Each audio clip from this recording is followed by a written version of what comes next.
الحمد لله. الله أكبر. الله أكبر. مقلبا. الحمد لله. الحمد لله. الحمد لله.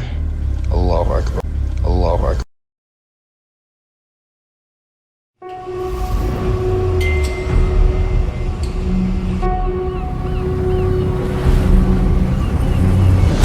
It's not the feeling of fear.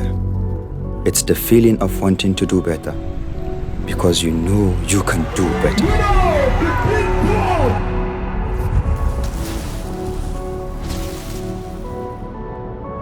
After the Obonge Auto Fest event wey bin happen for Ibadan, na since then the drift print don disappear from online. Muna son J-Bash ya yi mana wasa da mota domin After coming fourth place Your at the call has been Ibadan Auto forwarded Fest. to an automatic voice message system. Hey bro, I've been trying to reach you since last night regarding the O2 Fest event. We have managed to create a beautiful platform.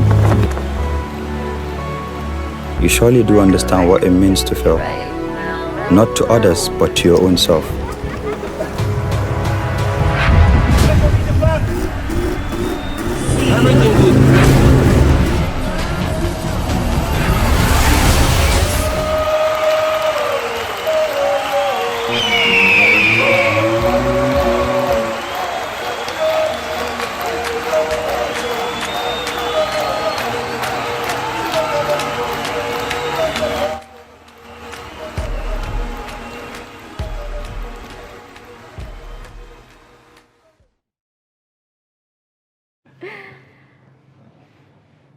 Welcome back and thanks for staying with us. You're still watching Daybreak Extra on Trust TV. Now, moving on to the next guests that we have on our show. We actually have joining us two guests, and one of them is Awal Mohammed. Thank you so much for joining us. Good morning. Thank you very much. And we also have Jamus Bashir Mohammed, popularly known as J Bash. Thank you so much for joining us. You're welcome. Yes, people call J Bash, the drift prince of Africa, as you can actually see from the trailer you just watched, because he's one of the best car drifters, on the playground of cars. And that made him famous in the drifting game, where drift race cars are drifted around in circles, with skills to showcase how talented they are in their sports of drifting, among others. Now, J Bash and Awal, we're actually excited to have you on the show this Thank you very morning. much. We're excited to be here too. All right, so let's start with J Bash. Now, for the sake of those who have no idea, those actually watching and have no idea what drifting is all about, can you enlighten us? Okay. Let me see. How will I enlighten you guys so you can understand about drifting? Drifting is the safest way to drive. If you learn how to drift, I don't know everybody would actually learn how to drift. You would try to avoid an accident that is happening. Maybe on an 180 or 120 when you're trying to crash, you already know the control on how to handle the car. Okay, if the car skids to the left, I'm going to take it to the right, so I will bring it back to steering. But normally some people, when that type of thing happens, they'll just leave the steering wheel. So the car will just skid to either the pavement, or you see some cars crashing from one pavement to the other side. The same thing happens with the braking also. When someone is driving and a car is coming straight to him, instead of him just pumping the brakes, he will match the brake, then immediately the car will just pull him straight into the other car. So with drifting, if you learn how to drift, or you put yourself in the drifting community, you would actually learn how to avoid crashing a car. All right, so Awal, now drifting is a sport from everything, that's been said. How did it become a sport in Nigeria? So basically, it all started out as like an illegal sport per se, whereby 10 years ago, some people go to like open spaces on roads and just like spin around in circles, do stunts, and a lot of people attended these events. You can see videos on YouTube and all of that of how much people love these events. They were not events, they were like just entertainment per se, right? So basically how we are now trying to make it a fully legal sport in Nigeria is in 2020, me and J-Bash here, we formed a group, which is our group called Drift Hunters. We decided that, okay, this thing has gained a lot of traction in the past. People love it. So why not let's make a group so we can compete as a team in events that are being hosted nowadays. And then since we are like the youngest in the game, let's try to pull in more young people away from these streets, away from doing it on the road, away from doing it at parking lots that they are not supposed to be doing. So we just decided, okay, let's pull in the young crowd, and alhamdulillah, it's been very successful. We have pulled in a lot of young people off the streets, and whenever we do events, we have a lot of audience, because now they are not going to watch it where they are at risk. They are coming to watch it where they know they are safe, their parents know they are safe, and we the drivers know what to do, and the event planners too put measures in place to make sure that we the drivers are safe and the audience is safe.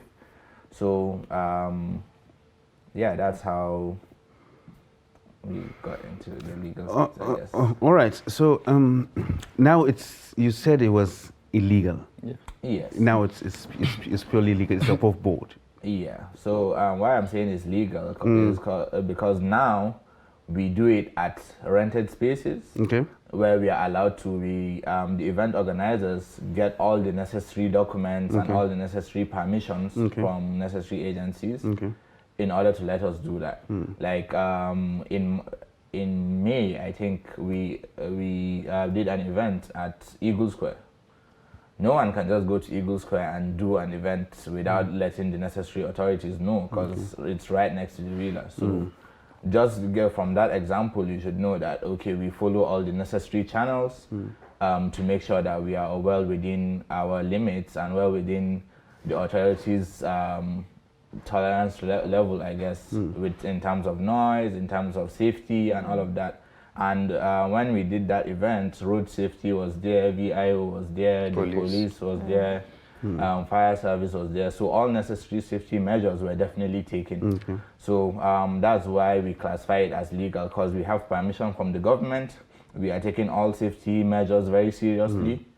And the cars too, we don't just allow anyone to just come and drift. We make sure that, okay, the participants are people that, okay, they come to practice, their cars are very well built for drifting, not just any car. Exactly, because that was going to be my next question. I mean, like, I'm looking at the videos right now, and I'm looking at the cars that are on display. They are not everyday cars. They're not cars they're that not you everyday just cars. really- They are built for the sport. Exactly. Yes. So what kind of fortifications do I actually need to make to my car to actually make it drift friendly? Okay, first you need to do the roll cage.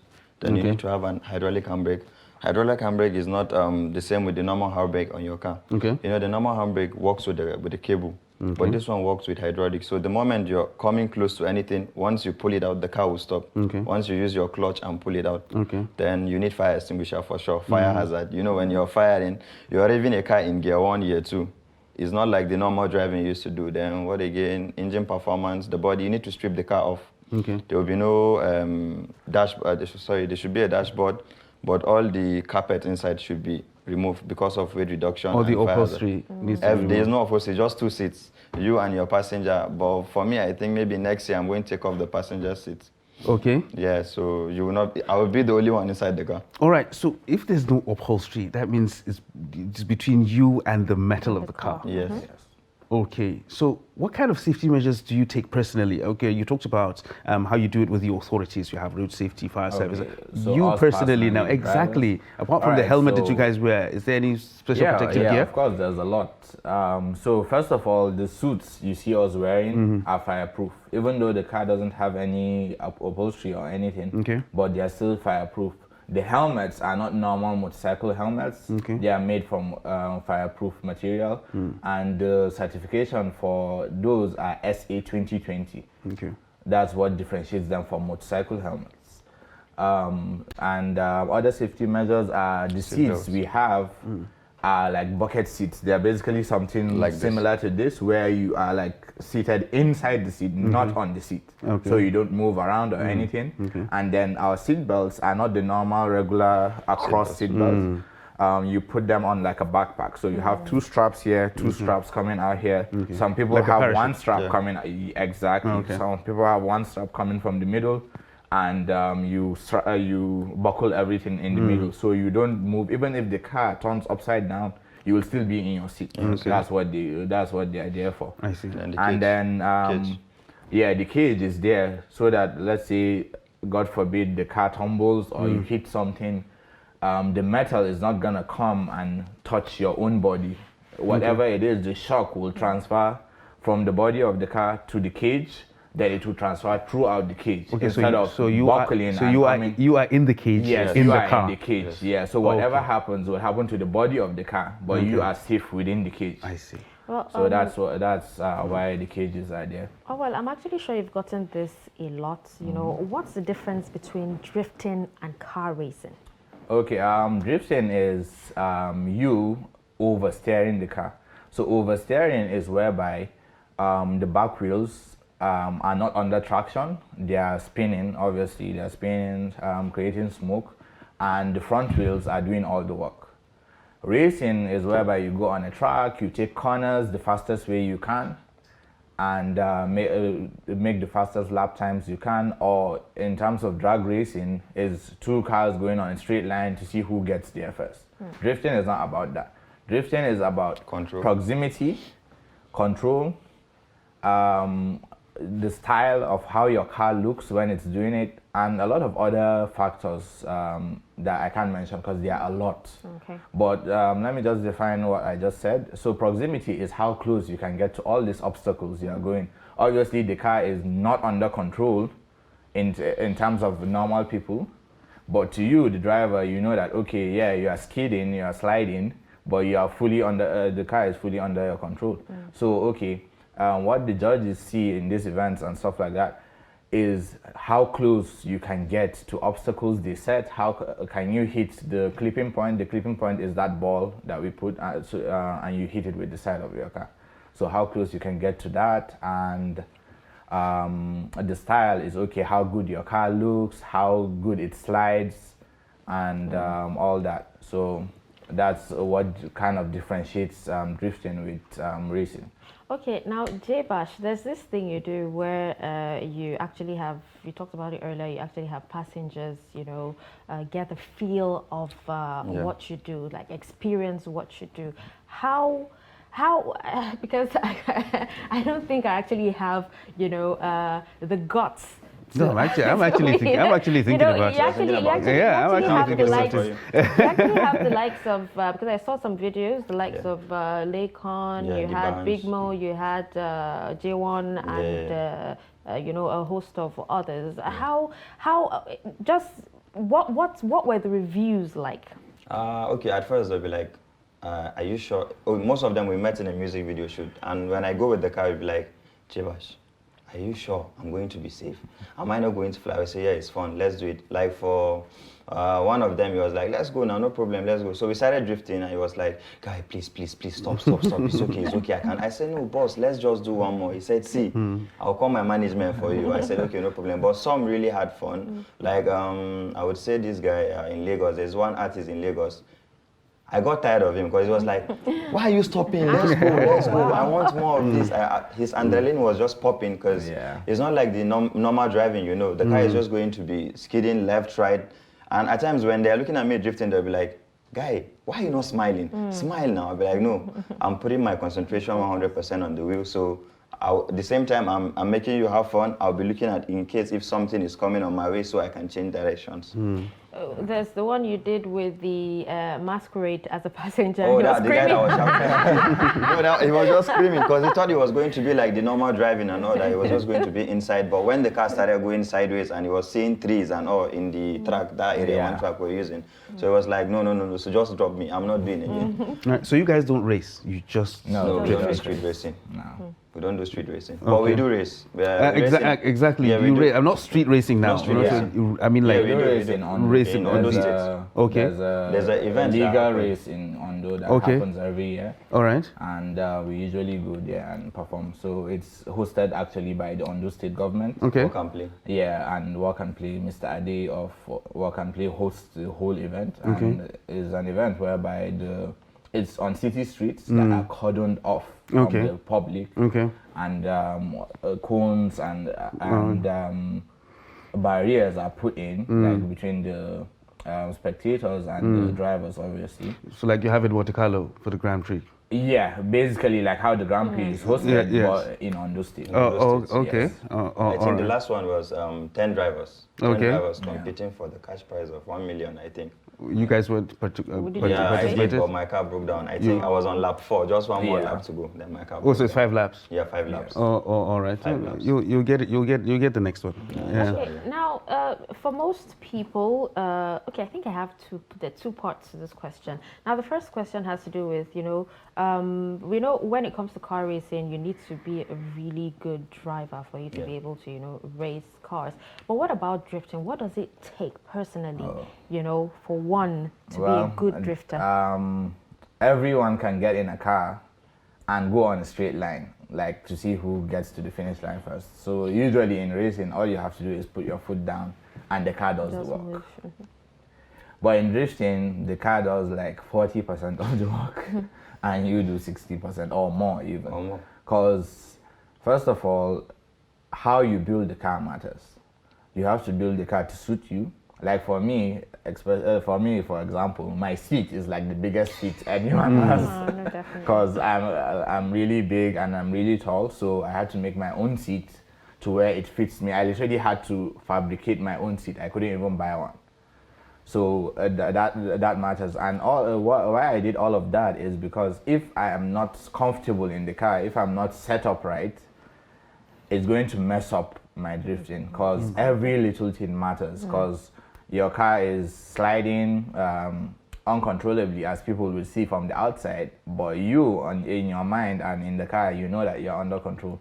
So there has to be that connection between you and the car. You talked about building the cars. Do you mean building from scratch? Yeah, from scratch. Oh, you built this car So basically, when you get the drift car, you have to remove everything out of the car, including the engine, including everything. Basically, it has to become a bare shell. Then there are some certain parts that we put in that are different from the factory parts. We use some factory parts, but most things are not from the factory. Like, for example, our E30s, the BMW E30s are from like 1985. Number one, you can't find parts for them. You can't see, like, it's very hard to source parts. So what we now did to solve that is we found a way to make parts from modern day BMWs fit in those chassis. So basically the only thing we use from those cars are the shell itself. Everything else is like from 10 different cars put into one car, and it works.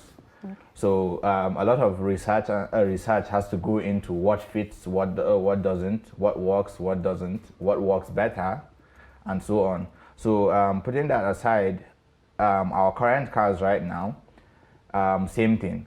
We stripped everything out, stripped the whole interior, removed the engine and everything, removed all the sound deadening, removed all the carpeting, removed all the airbags, removed, not only weight, we do that because of the fire hazard. You don't want a situation whereby the car catches on fire and you have carpet all around you, or you have a headline all around you, and that is gonna catch on fire and fall on you. So you don't want that. The only that's the main reason. But obviously weight matters too. The car has less weight to carry around, so you have more usable power. So from this explanation right now, it sounds like an expensive venture. Oh yeah. It's very expensive. All right. So did you guys just wake up one morning and say, "Okay, fine. I just want to do this," you know? Or are you like, do you need to be an adrenaline junkie to have something? Or was this any sort of inspiration? We all watched Tokyo Drift. Yeah, and But Ohio Drift and as after well. I watched Tokyo Drift, I didn't go out and say, "Yay, I'm going to get myself a BMW and start drifting." So what actually galvanized you guys into doing this? I think it has to do with maybe what you love and your background. We both grew up in a space of cars, like loving cars. I guess from our young age, we always like played with cars and stuff like that. But eventually, like I'm talking about in general, every male usually had a toy car or toy cars, right? But with time, as we grow older, some people pick up other interests, and some people, if they are lucky, they pick up the car interest. So that's what happened with us. Is we never outgrew loving those cars. We never outgrew playing with those cars. We just do it now. We play with the cars, but on a bigger different level, yeah. Yeah. So that's basically what it is. So it's all just we just love cars. Cars make us happy. Drifting is not a business, it's a hobby. All the money we spend or something, we are not spending it to get it back. Because let's say you go to an event, the money you win is going back into the car either way, and you probably spent more on the car to even get it to the event than what you win. So it's usually about the bragging rights. Exactly. It's more for the bragging rights than the money. Nobody drifts for money, to be honest, in Nigeria right now. For now. Yeah, in other countries, drivers earn a lot of money from their sponsors, from winning events and stuff like that. But right now in Nigeria, we all do it for fun. Yeah, but are we getting there? Yeah, we are getting there. We're very close. Yeah, we are very, very close. We're very close. All right, J-Bash, now let's talk about the trailer we watched earlier. You know, that's the Crown Prince of Drifting, right? Yeah, the Lost Crown, yeah. The Lost Crown. Yeah, All right, so is it a movie or a documentary? Yeah, What's it about? it's more like a movie. So we've been working on a movie, me, Awal, and my crew, and I am Grand Pictures. He's like the video guy. He does all our videos for us. I think we met him, was it 2019? Yeah, 2019. We met him 2019 and he was like, I like what you guys are doing and I would love to create something for you guys so we can push it out to the world so people would know more about drifting. It's not just about phone videos. I want to make videos that when you ask people, they'll be like, are you sure you edited this video in Nigeria or shot it here? So when we started with some short clips, I think 1 minute, 30 seconds. Then the videos were getting more interesting and people were like, we want to see more of this. Is this in Nigeria? Yes, okay. Then we sat down one day and like, okay, why don't we shoot a movie that is going to be like the Fast and Furious, but Niger, so that they will not sue us, you know? Exactly. So we're like, Exactly. okay, what name will we name it? So like, guys, can't we name it Fast and Furious Niger? I said, no, the moment you use Fast and Furious, Yes, just give it a name. And we're still working on the name. Then we went to Fanfaro Auto Fest 2022, which Awal did not make it because he was flying in the air in the US.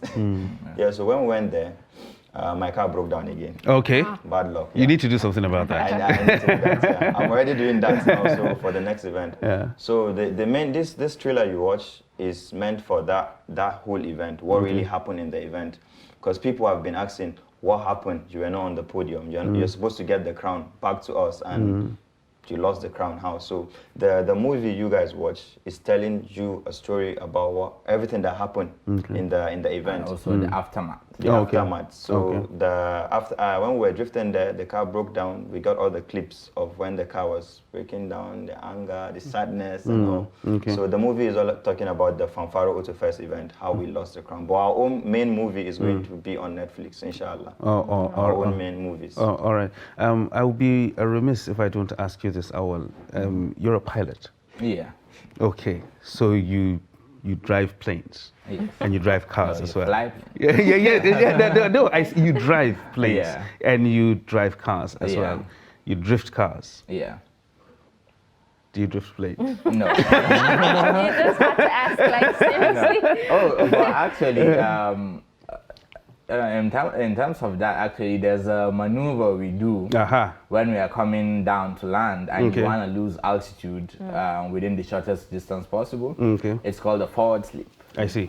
Right? So it's it's where you turn into the wind and rudder the opposite way, and the plane sort of like glides down sideways. Okay. So I would say that is Sorry, you said he's a pilot. Are you a NAF pilot or just no, just a civilian because, pilot. You know, imagine if you had one of those jets and I would love would to have fly made a a lot jet. of Yes, you should work on you should work on doing that. There's this movie. I need to ask you this. There's this movie with Denzel. Top Gun? No, not Top Gun. No, Right.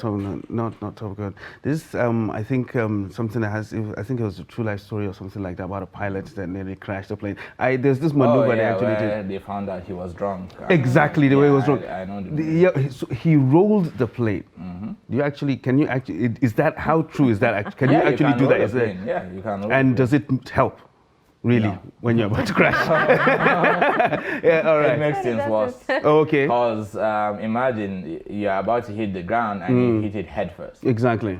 Yeah, it doesn't. That sounds terrible. Yeah. All right, sadly we're having so much fun, but we actually have to wrap up the show here. yeah. Thank you so much, Awal Muhammad and Jay Bash, for joining us on Daybreak Extra Yeah, today. thank you so much for having Yes, us. both I really drifters. enjoyed it too. Now you actually have a fan, so Yes, I'm sure we're going to talk about that ride along. along. I need to come on that ride along one of these days. We'll keep a seat for you. That's if you're not going to listen. We're going to get a video. So I actually want that video. we're going to post it online. All right, so with this, we've come to the end of the show. Thank you so much for staying tuned with us. We'll be back again next week, Saturday, same time, same station. I'm Dasha and Husseina Usman. Thank you so much for watching. Well, it's been an amazing ride right here on a Daybreak Extra on Trust TV. So keep it a date with us next week as we do it all over again. I am Ibrahim Yusuf.